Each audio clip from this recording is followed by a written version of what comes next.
নমস্কার বন্ধুরা, আপনারা সবাই কেমন আছেন? আশা করি আপনারা সবাই ভালোই আছেন।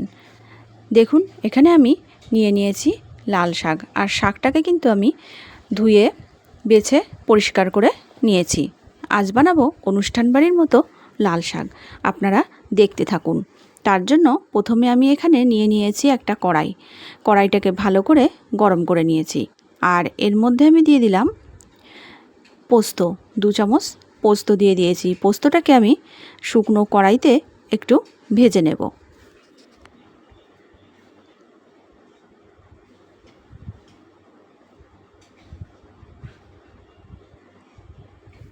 পোস্তটা কিন্তু বেশি ভাজার কোনো প্রয়োজন নেই, হালকা ভেজে নামিয়ে নিলেই হবে।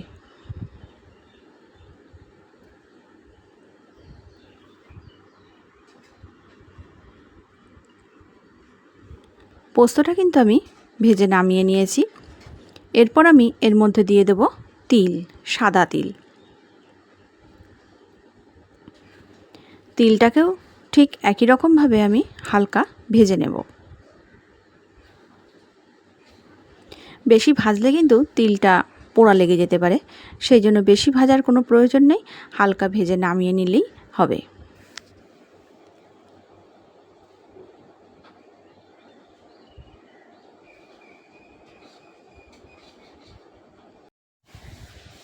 এরপর আমি ভেজে নেব কটা বাদাম। কিছু বাদাম আমি ভেজে নেব লাল শাকে দেওয়ার জন্য।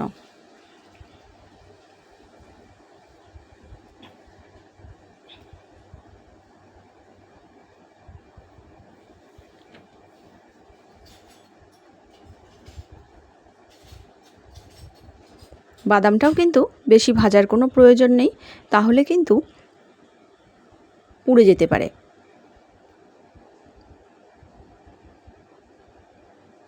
হালকা গরম হলেই বাদামটা তুলে নিতে হবে।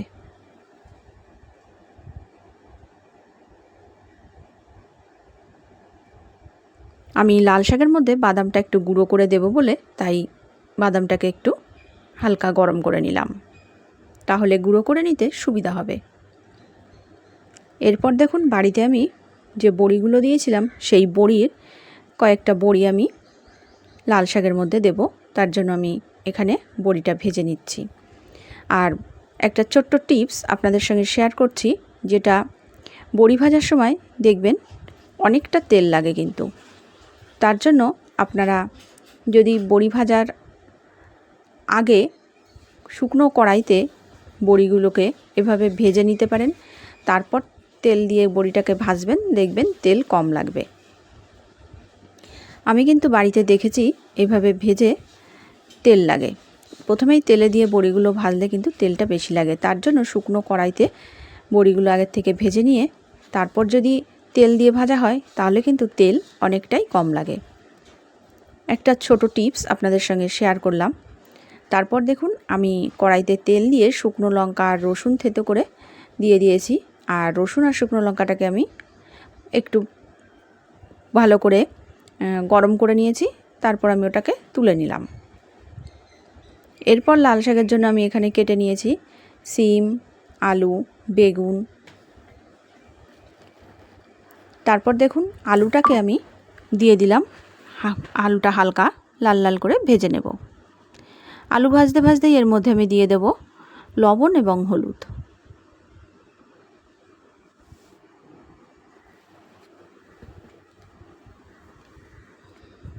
তারপর দেখুন, আমি দিয়ে দিলাম পেঁয়াজ, সিম আর বেগুন। এই সমস্ত সবজিগুলো সমস্ত একসঙ্গে ভেজে নেব। ভাজতে ভাজতেই এর মধ্যে আমি দিয়ে দিলাম কেটে নেওয়া লাল শাকটা।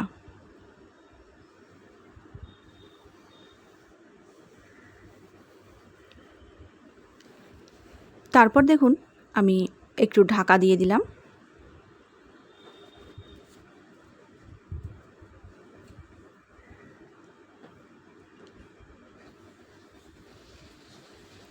আমি কিন্তু এর মধ্যে লবণ আর হলুদও দিয়ে দিয়েছিলাম, আর দিয়ে দিলাম ভেজে নেওয়া বড়ি। আমি খুব বেশি চিনি খাই না, সেই জন্য আমি বাতাসা ব্যবহার করলাম। আপনারা চাইলে চিনিও দিতে পারেন।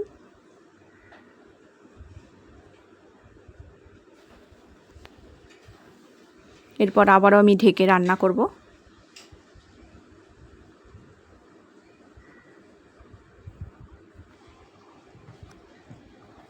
এরপর আমি ঢাকনাটা খুলে একটু নেড়ে চেড়ে দেব।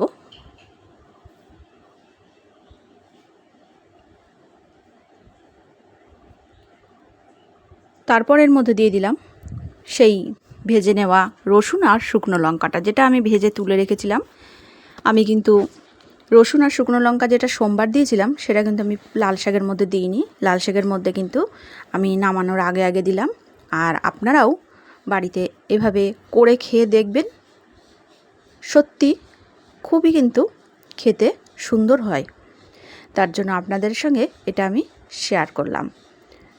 তারপর দেখুন, আগে কিন্তু বাদামটাকে দিয়ে দিয়েছিলাম, তারপর দিয়ে দিলাম পোস্ত আর তিল। এটাকে আমি একটু শিলে হালকা একটু গুঁড়ো করে নিয়েছিলাম। পুরো গুঁড়ো করিনি, কিন্তু আমি একটু হালকা গুঁড়ো করে নিয়েছিলাম।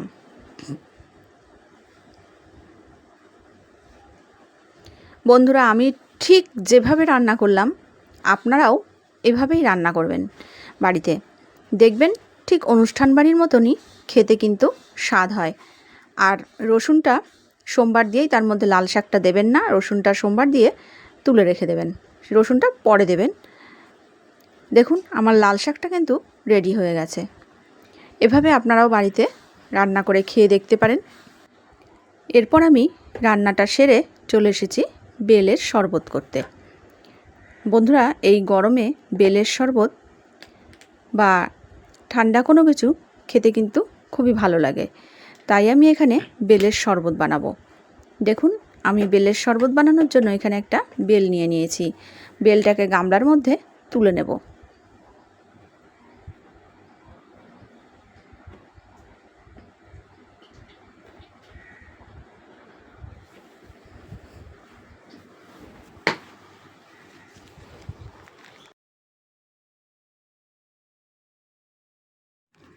বেলটা কিন্তু আমার তুলে নেওয়া হয়ে গেছে। এরপর দেখুন, আমি এখানে 1 কাপ গরম জল নিয়ে নিয়েছি। তার মধ্যে আমুল দুধ গুলিয়ে নিলাম। আর বেলটাকে আগে কিন্তু ভালো করে চটকে নিতে হবে, কারণ এর মধ্যে যে আঠালো ভাবটা থাকে সেটাই কিন্তু মেন। সেই জন্য বেলটাকে আগে থেকে ভালো করে চটকে নেবেন। তারপর এর মধ্যে দুধটা ঢেলে দিতে হবে। আর পরিমাণ মতো জলও দেবেন। যদি বেশি ঘন হয়ে যায় তাহলে একটু জল দিয়ে দেবেন।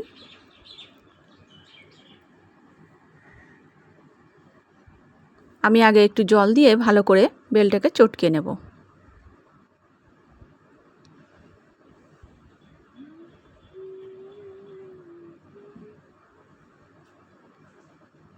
তারপর দেখুন, এর মধ্যে দিয়ে দিলাম বিট নুন। মেখে নেওয়া হয়ে গেছে। বেলের শরবতটা কিন্তু আপনারা পুদিনা পাতা দিয়েও খেতে পারেন। পুদিনা পাতা কিন্তু হজমে খুব উপকারী, পুদিনা পাতা দিয়েও আপনারা খেতে পারেন। বেলটা গুলিয়ে নেওয়া হয়ে গেছে। এবার আমি একটা ছাঁকনিতে বেলটাকে একটু ছেঁকে নেব।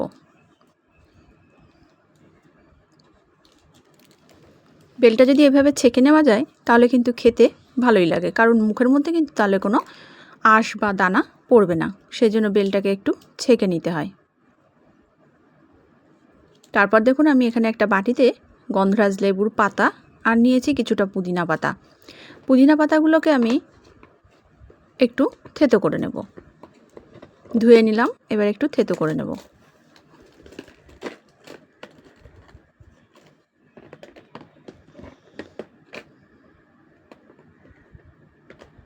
পুদিনা পাতা দিয়ে যে শরবতটা করেছিলাম বন্ধুরা, সেটা কিন্তু খেতে ভালোই হয়েছিল।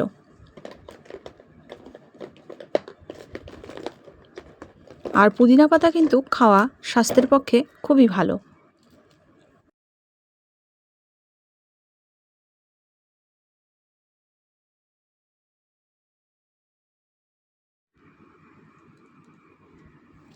এরপর আমি এর মধ্যে দিয়ে দিলাম চিনি। আমি কিন্তু চিনি দিয়ে বেলটাকে গুলতে চাইনি। মেয়েরা বলল এটা চিনি দিয়েই গোলো মা, তার জন্য আমি এখানে চিনি ব্যবহার করলাম। তারপর দিয়ে দিলাম যে দুধটা গুলিয়ে রেখেছিলাম সেই দুধটা। এবার আমি ভালো করে হাতা দিয়ে মিশিয়ে নেব।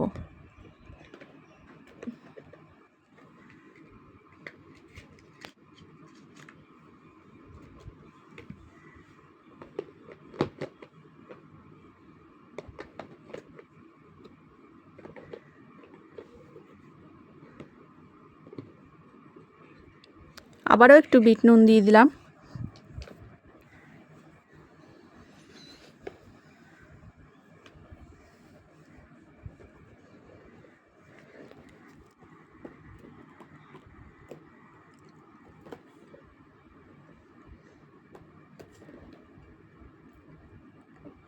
এবার আমি গ্লাসের মধ্যে শরবতটা ঢেলে নেব।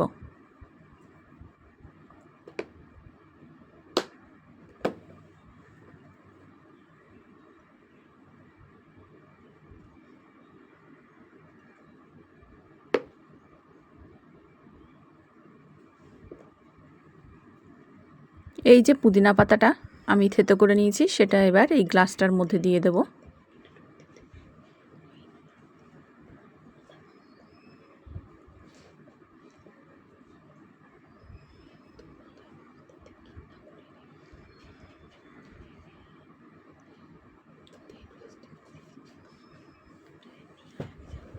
এবার আমি চামচি দিয়ে একটু নেড়ে দিচ্ছি।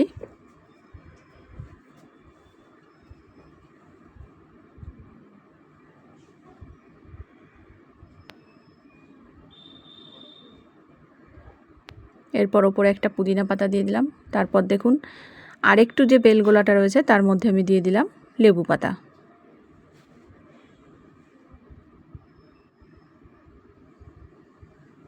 লেবু পাতাটা দিয়ে হাতা দিয়ে ভালো করে একটু ঘুটিয়ে দিচ্ছি, যাতে লেবুর যে পাতার যে সেন্টটা সেটা যেন বেলের মধ্যে থেকে যায়। তারপর আবার গ্লাসের মধ্যে ঢেলে নিচ্ছি।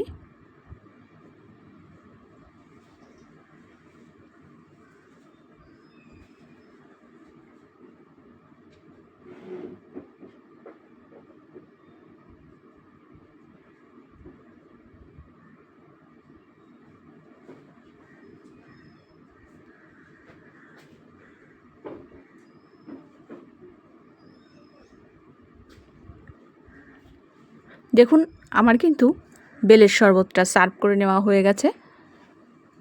আপনাদের কেমন লাগলো আমাকে অবশ্যই জানাবেন। আর এই গরমে এভাবেই বেলপানা করে খাবেন, খুব ভালো লাগবে। আর সাথে যদি থাকে পুদিনা পাতা আর গন্ধরাজ লেবুর পাতা তাহলে তো আর কোনো কথাই নেই। আমার ভিডিওটি আপনাদের কেমন লাগলো আমাকে অবশ্যই জানাবেন, আমার পাশে থাকবেন। আজ ভিডিওটি এটুকুই, দেখা হবে অন্য কোনো ভিডিওর সাথে।